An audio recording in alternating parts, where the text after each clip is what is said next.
That was a And I was great Chicago night of basketball right there it yesterday. wasn't it. It really, but the only thing, Ryan, was I was watching it like, you people really at the UC right now? Oh well, of course it wasn't right now because Yeah. I was after it, but I was like, the Sky are in the finals, Right. and you are now. I get if you couldn't get into Wintrust, but you had to be at Wintrust last night. And I By mean, the way, that place looked packed on TV. That was the it case, was right? it was there was some open seats, but you could just tell someone was trying to scalp and they probably didn't get the price they wanted. At first, we were slightly worried it was going to be at capacity, but still have some. But people were coming in late.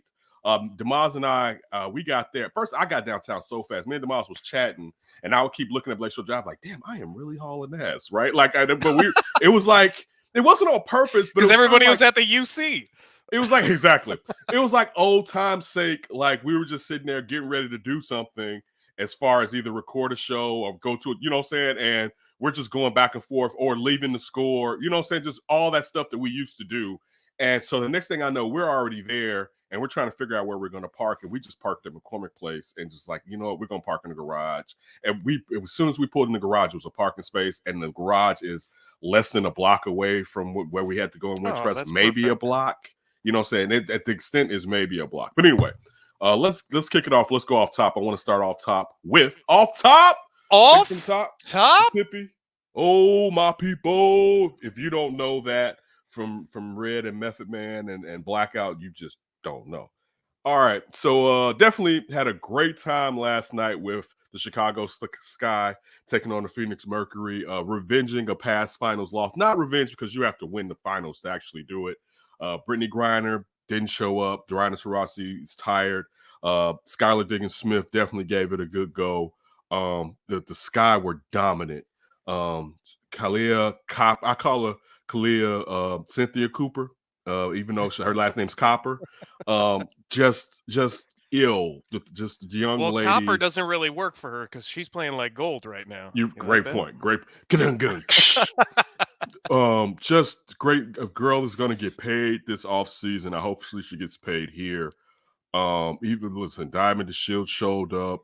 It was a couple of little periods where Candace didn't have it, but I mean, Candace in this age is going to go through that. Then she got back in it. Just her great, leadership, though. Exactly. And the poise that she helps provide with Coach Wade. And the smart savviness, you know, having that veteran with, you know, guarding Griner and then also just navigating the entire defense and just making some plays here and there when need be. It was such a great experience. Oh, and Vandersloot, got to give her a shout out. She broke the most 10-point assists in the WNBA. 9? I believe it's 9. She has the record with 10. She has 10. Sue Bird had 9, and she said, and 4 of those 10 have come in the finals, which is a record as well.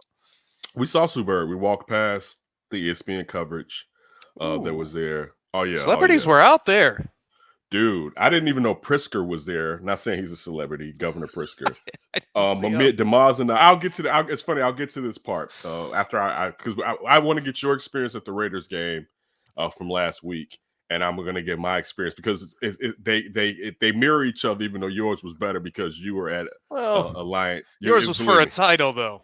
You got Ludacris, and I got the swag surfing dudes, which was fun. But the people in the audience didn't know the swag surfing. I was telling you.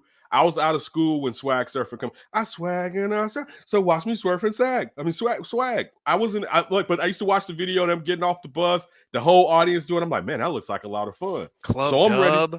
I'm ready to go. I'm like, let's swag surf. People were feeling it. It was a joyous. Everyone was happy.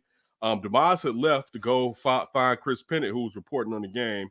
So the seat next to me is empty, and I'm trying to swag surf. And the people around me are like this, and I'm like, man, if we sit here, we can blow the roof off this place. And I mean, it was a nice performance. They had this like a 40-year-old band, like a marching band, like the retired South Shore drill team was out there. And they were great. They were like, it was a dude that was like in front of them, and he was dancing and doing all this stuff. And you had these people playing. There may have been like 7 or 8 of them. It was entertaining. It's the WNBA, not trying to take anything away.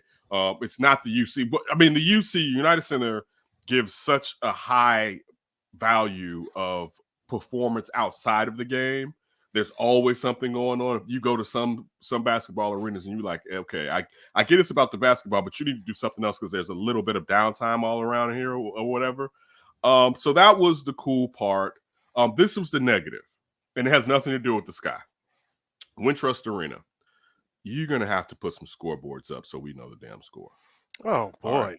that would annoy the hell out of me. The only scoreboard from the direction where we were sitting was behind the main the main what's the name?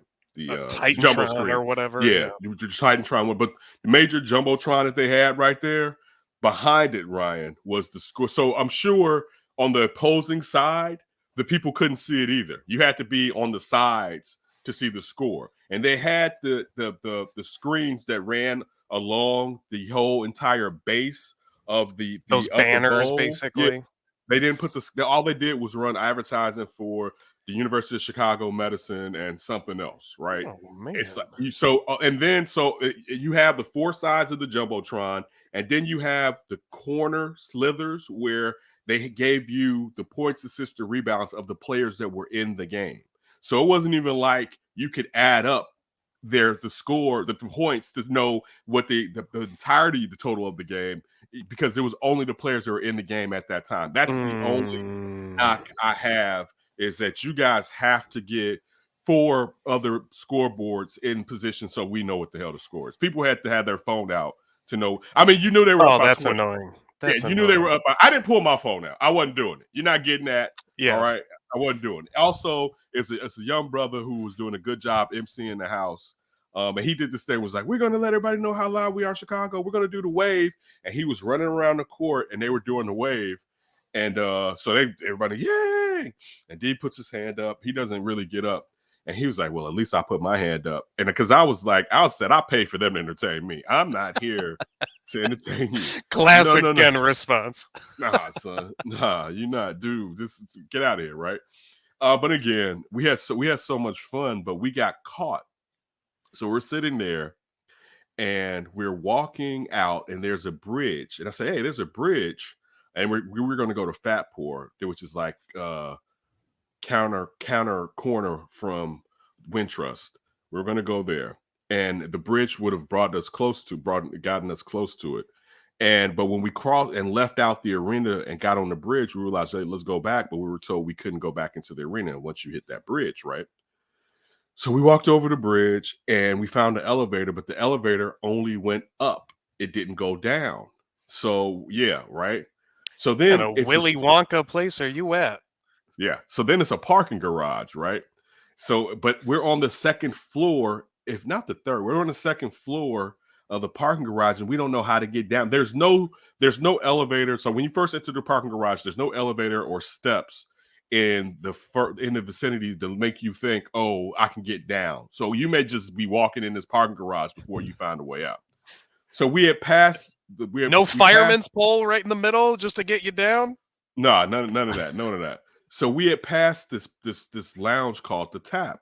So we go in there, and I go to look for a server, and I ask him, like, listen, how do we get out of here? And she gave me a couple of options, and then we decided, you know what? Let's just have a beverage here and some snacks here before we go home, right? And D was like, they set us up, right? Like they basically they trap you in this maze to where you end up at this place.